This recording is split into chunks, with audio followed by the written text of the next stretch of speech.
Hi, and welcome to Kidney Plugged In.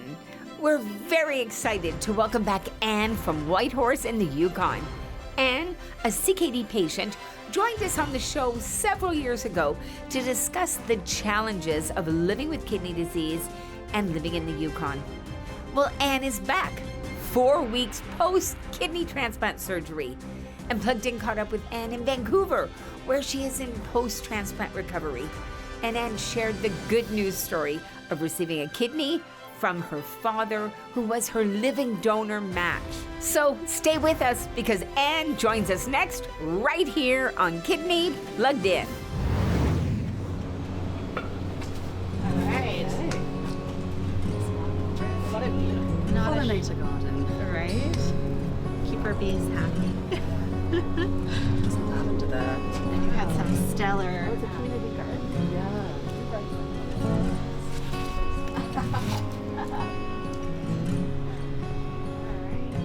Well, welcome, Anne, to Plugged In. We appreciate you being here today. Thank you, Kate. Always happy to be here. Yeah, fabulous. Well, can you tell me a little bit about your kidney journey and how it led to your transplant? Yeah, so my kidney journey, if we go back to the beginning, I was diagnosed with lupus nephritis when I was 21. So it's been a long journey for me. 13 years ago, I was diagnosed with lupus nephritis, or SLE, and that is where the lupus activity attacks my body, and specifically, in my case, the kidneys. So I was just graduating, just turning 21 back then. So I was a 20-year-old young woman. I was about to graduate in the summer. I was interning at a London-based PR agency. And I started feeling slightly unwell, and yeah, it turned out to be lupus nephritis.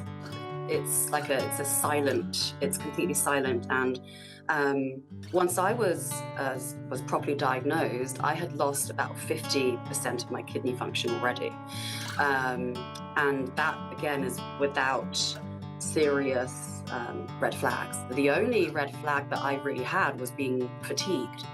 And when you're 20, turning 21, and you're at university, you're studying for your last year, I was doing internships, I was also working part-time, I was also living life as a 20, 21-year-old.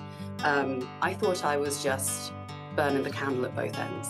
Yeah. So fatigue and stress, it happens to everyone. So that wasn't a huge red flag for me, because it was just such a normal response to life. At that age, 20, 21, you don't really think about having a chronic illness or chronic kidney disease. So emotionally, I think, first of all, like you said, I was very shocked. And I think I spent a couple of years in denial, if I'm being perfectly honest. I wanted to progress with my career, and I wanted to live my life as a normal 21-year-old woman in London, in the UK. So yes, for the first couple of years, I definitely emotionally tried to put that in the back of my mind and just try and go on with life as normal. And then over the years, obviously, once the kidneys are damaged, they can't regenerate, and they're damaged even further. And over COVID, my GFR really dipped down, unfortunately, which led me to think about my future. And so I decided on a transplant, which I had a month ago yesterday. My goodness. Well, congratulations. Thank How you. exciting that you're on the other side now, right? Yes. It's been a long journey, but some time to prepare, sort of thing. Yes. Well, that's amazing. And you're feeling well? I'm feeling really good. I'm feeling great. I'm walking. I'm doing almost regular things. Yeah. So I'm feeling good.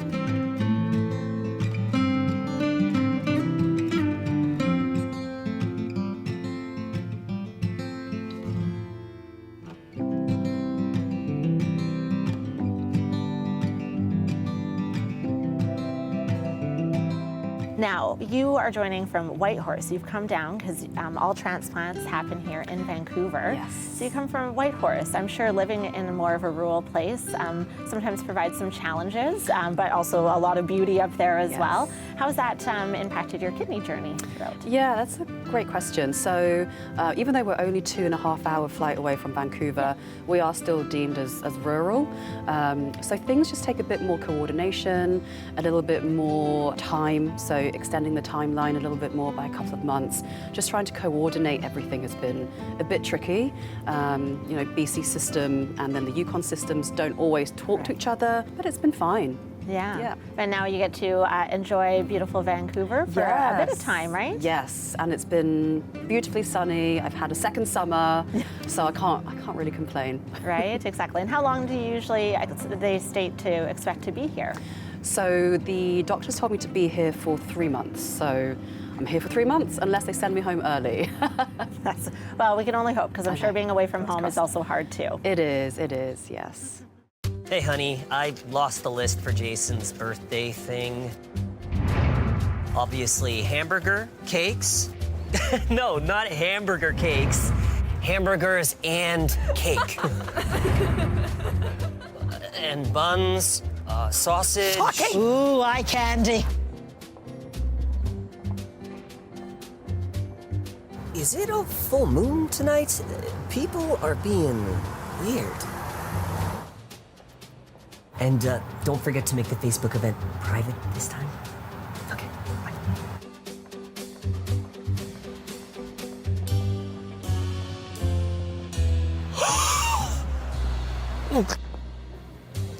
Can you imagine losing most of something without realizing it? Over time, kidney disease can destroy up to 80% of kidney function before you notice any symptoms. Talk to your family doctor to see if you're at risk and need to be screened. It could save your life.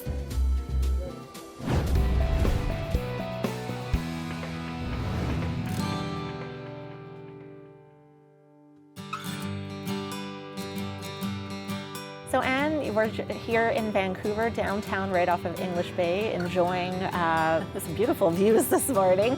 Can you tell me a little bit about your transplant journey here, and did you receive from a living donor or a cadaveric transplant? Yeah, so firstly I received a living donor, which was wonderful. And my transplant journey so far has been great. The first couple of weeks were difficult post-transplant, obviously with pain management, not being able to really move that much, and depending on others to help you do everyday things like cooking, cleaning, picking up after yourself. So that was difficult for me. But now, 4 weeks in, I'm feeling great.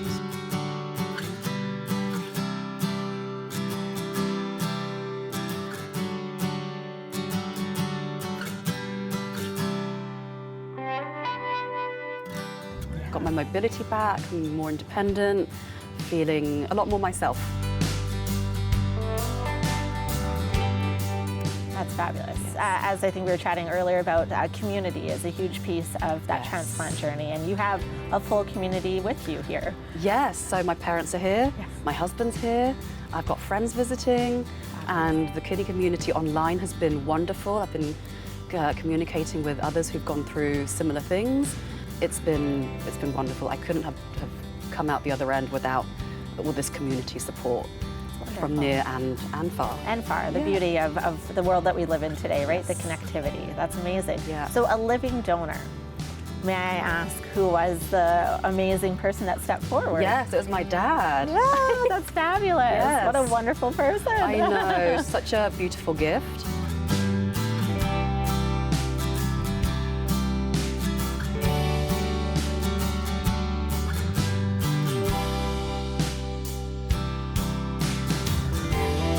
Very, very lucky that he was an excellent match, and that my dad was willing to donate a kidney so that I could have a second chance at life. So wonderful, absolutely emotional, all the emotions, so happy, so grateful. Right, Yeah. and he also is a long ways from home as well. He is, yes, he's here with me, he's healing up nicely. My parents are here until October, which is lovely. It's so nice to spend some quality time with them. Yeah, absolutely. That's amazing. It's so special to go through that living donor process with someone, Yes. especially someone so close to you. Yes, exactly. Such a beautiful gift. Yeah.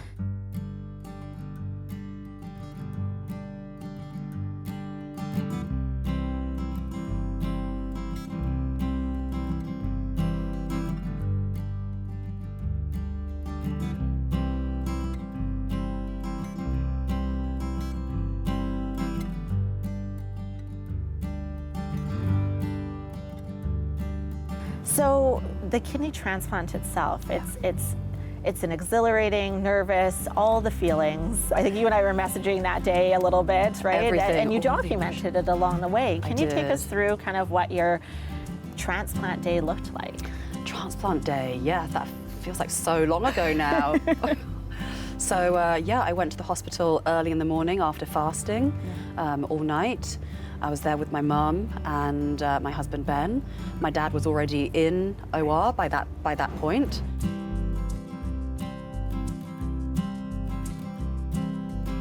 And I remember just preparing, getting the gown on, and just sitting there and just thinking positive thoughts and being quite practical about things. You know, thinking, okay, well, this is your surgery. You'll be fine. You're in wonderful hands. You've got the best team available. They've done this so many times, so there's nothing to worry about. Right. So my mind was mostly on my dad and how he was doing in surgery. But of course, after he was out, Dr. Mason, who was my dad's surgeon and my surgeon, he came and he said hi to us and said that everything went just fine. So that was fantastic. And so I could kind of relax a little bit and just focus on just some breathing, just chatting to my mum and husband as well, and just being in positive spirits. And that's truthfully, and that reassurance hearing that your dad was well. I know in my journey as well, when I heard that my other half was doing well, I was very thankful, and it made for a good process. Yes. So you go into the surgery room. Was there anything, I know for me, being wheeled in and it's just like this, it's a cold, bright room and you're just like, what's happening? It's a little intimidating. It is intimidating. And for me, it was extra intimidating because I couldn't get the IV in. Oh no. So they were saying how tiny my veins are. I was like, I'm so sorry, I have tiny veins. So they had to do it when I was in the operating room. So that was a bit of a rush on their end, which made me feel a little bit stressed, but it was fine. Yeah. And then you count down and you go and have a really nice nap. Oh, wonderful nap. So nice. You don't remember any of it, right? And then you're in the recovery room. Yes. What was the first thought that came out? Like, kind of you wake up and what were you thinking about?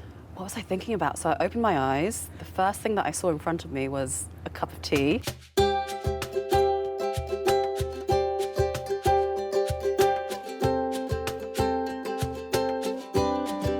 And I was like, oh, wonderful. I'm going to go drink this tea. I drank it and I was obviously still pumped full of, you know, all kinds of stuff. So I was still a little bit flying high, as if you want to call it that. Yeah. I had a sip of this tea and I thought it was just the best thing. It was like the most amazing tea that I've ever had. And I was like, oh, I have to ask them where they got this tea from. What is it? And then I found out that it was just red rose. So that was... Shout out to Red Rose for post-surgery. Shout out to Red Rose. Post-surgery tea. And then my second thought was to grab my phone and to message my loved ones. So the first thing I did was actually take a selfie and send it to my dad. Nice. My dad did the same, so he sent a selfie and sent it to me. And then I sent my selfie to my husband and my mum. Oh, that's amazing. Yeah. So they knew you were doing okay. Yes. Vice versa, you knew your dad was doing okay. Exactly, yeah. It's just that reassurance of seeing Dad's face and his smile and sending my mum and my husband a picture of me. Yeah. Just so they know that I'm all good. Yeah, as a loved one, I'm sure it was tough to not come and immediately see you afterwards, but it's just part of the process. It is, original. yeah. And they could see me the next day, once I had been moved up to Ward 6B, and I was a little bit more myself, less groggy. Yeah. Yeah. Leave me a message and I'll get back to you. I can't believe it's been almost 20 years since we met. My whole life has changed. Whenever I felt alone, you were there for me.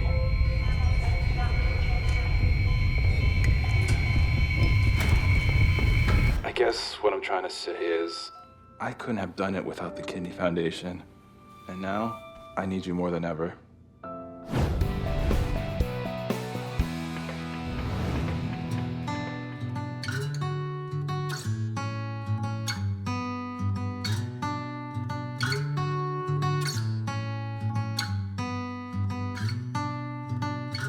So Anne, you're post-transplant. How did you feel immediately kind of waking up after surgery? I actually felt great. Yeah? I think because I was so high on adrenaline. Well, yeah, it's a mixture, isn't it? Yeah, it's everything. Yeah. So one, it was happiness that everything had gone to plan and that the kidney was working. Yeah. No complications. Two, didn't feel any pain because obviously they pump you full of lots of things. So I felt almost euphoric. Okay. Right? Well, that's a nice way to wake up, isn't it? And then when did you notice that the kidney, like, did they say, hey, this is working fantastic? Like, what was your thought when you heard, okay, the kidney's working really well? Because sometimes kidneys are a little sleepy after this. Right. We could call it a traumatic experience of, in this case, coming out of one body and into another. And so that they're sleepy and take a little time to kick in. But did yours kick in right away and was producing urine? And My kidney kicked in straight away. fabulous. Dr. Mason came to see me and said, your kidney's working just fine. Fabulous. And then when I was moved up to the ward, the doctors came to see me and said, you're producing so much urine, your kidney's working overtime, your kidney is doing fantastic. So that was a real pleasure to hear and really just kind of alleviated any stress that I had about the kidney and whether it was going to be working my body, whether it was not. So yeah, that was really great. Yeah, I think that's as a person going into a major surgery, right? That's always a question to, you know, of course, optimistically being like, everything's going to go to plan. So I'm so glad to hear that it was working just the way that it should be. I know. Your dad's super kidney. My dad's super kidney. I was producing 5 liters of urine an hour. That's a lot. Which is a lot. Yeah. That is a lot of urine, right? Exactly. So you go up to 6 weeks. How many days were you in hospital afterwards? I was in hospital for 5 days because it was a long weekend. So 5 days, and I thought that was just the right amount of time. Okay. Very happy to leave. They were wonderful, but it... Absolutely wonderful, but thank you. I'm ready to go and sleep in my own bed. Yes. Yeah. You're home away from home, and away from home. yeah, it's always a little bit different. You know, hospitals are great for what it is, but not for an extended stay. Yes. Yeah, especially because obviously it's part of their job to check up on you. Yes. So overnight they come, they shine a flashlight in your face to make sure you're okay. Oh. And that happened about, I think, 4 times throughout the night. So they do that now, and so that really interrupts your sleep. But yeah, all the team was so wonderful there. I can't say enough good things about the team there.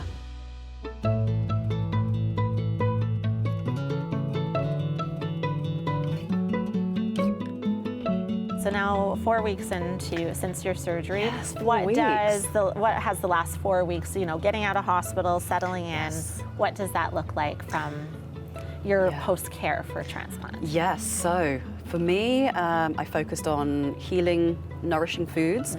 My appetite came back straight away. Fabulous.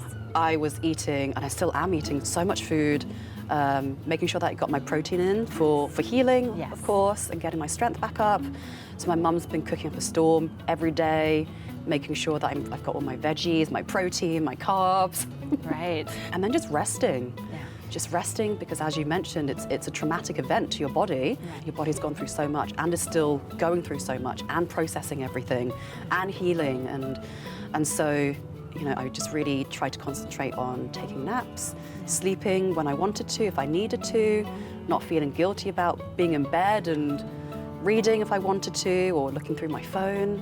Just focusing on healing and resting up and that, And I think the biggest thing too is, you know, having this major surgery now for keeping your dad's kidney happy, right? Medication is a huge part of being post-transplant. So how's that adjustment to, some new medication to you and some that you've visited before in your early journey, but back on it now. How is your body adjusted to that? Yeah, so the mycophenolate I was taking for about 15 plus years already for my lupus. So I was diagnosed at 21 and they put me on mycophenolate. I stopped about 2 years ago because my lupus was very quiet, thankfully. I had no flares.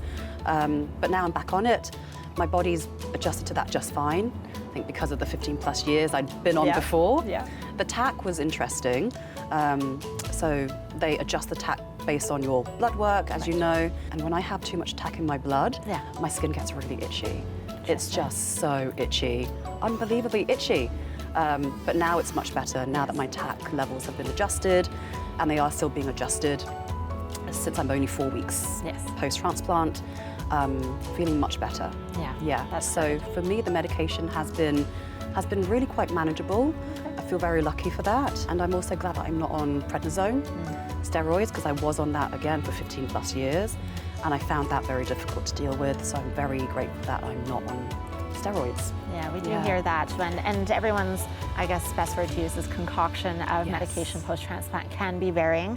And, you know, the ones you've listed are some of the key ones that are used, especially in those first bit. And then, it will taper or change throughout the years as well. So, well, that's fabulous. Well, thank you for taking us through your part of the journey so far.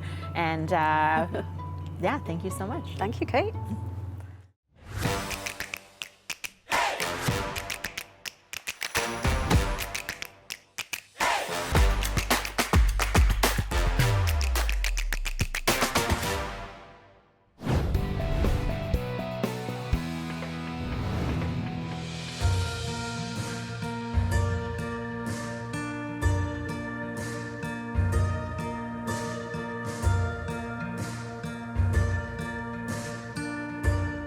So your dad being your living donor, what a beautiful gift that is. And how's his recovery going so far? He's doing really well. Obviously, donors, they recover a little bit slower than the recipient.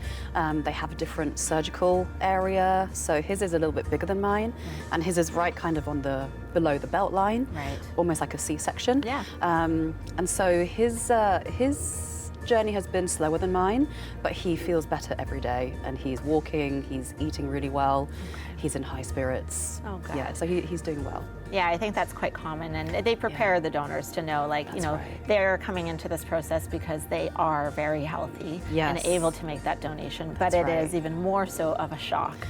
And then the recipient, of course, has usually not been feeling quite as well, and perks up a little quicker, I find, on the other end. Well, I'm so glad to hear that he is recovering well, and hoping that, of course, that continues quickly for him so he can get back to all his normal things. But a cool fact that not everyone thinks of, too, is how many kidneys do you have now? Yeah, so I have 3 kidneys now. Right? And your dad only has now? He has one. Right? Yeah. Yeah. And so it's interesting that the new kidney is kind of in the hip area around there. And lots of my friends didn't know that I would have 3 kidneys. I think they thought that the kidneys would be removed. And then they'd insert the new kidney into where the kidneys usually are, which is kind of this area. But no, I have 3 kidneys, and my new kidney is right here.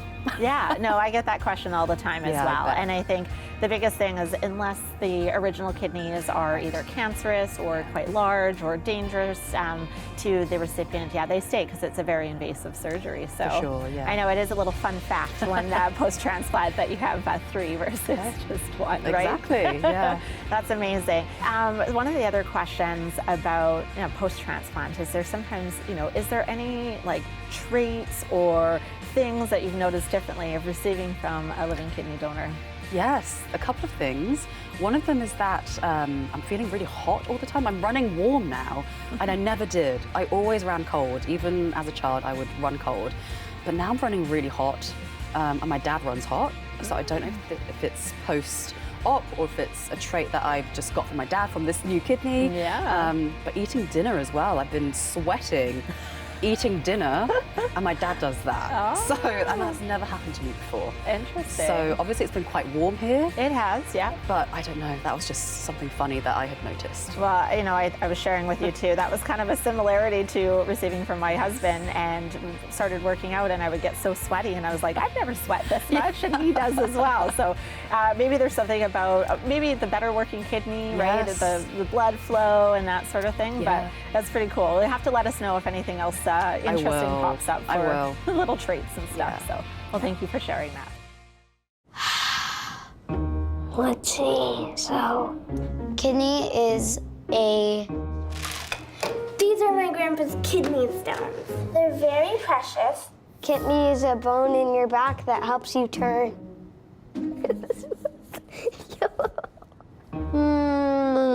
I don't know, to be honest.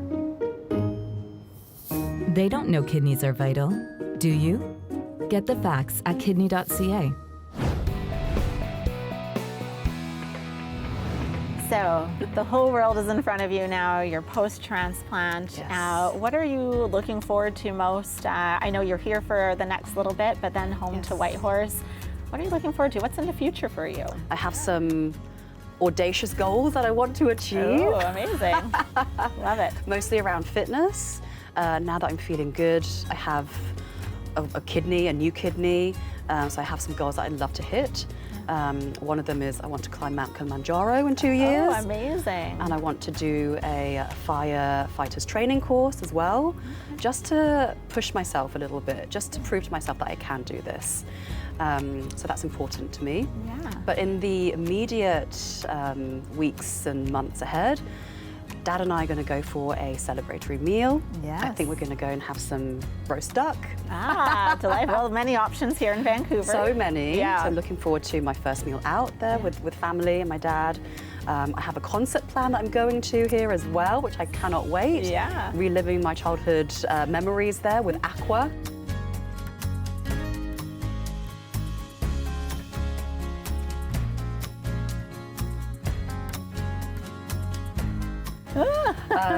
Yeah, so I have a couple of goals, short term, mid term and long term. Yeah. And I'm really going to push myself to reach them and meet them. Well, thank you for taking the time with being us Thank today you. on the Plugged In, and we can't wait to follow your continued journey and some of these amazing goals that you have set for yourself. Thank you. I have to reach them now. Hey, perfect. It's on video. It's on video. Thanks, Anne. We appreciate your time. Thank you. Thanks.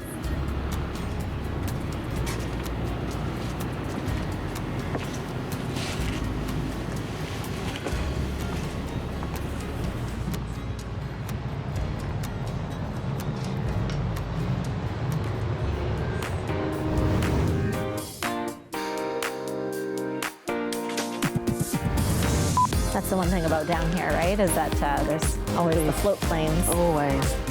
It's worse in Victoria. Oh my gosh, yeah. Well, they're coming in constantly. Every like 10 minutes. I'm like, how do people live here like this? Yeah, that would be a lot. And there's a little like market over the weekends, just in that little green space where those patterns are. And then there's Stanley Park right there.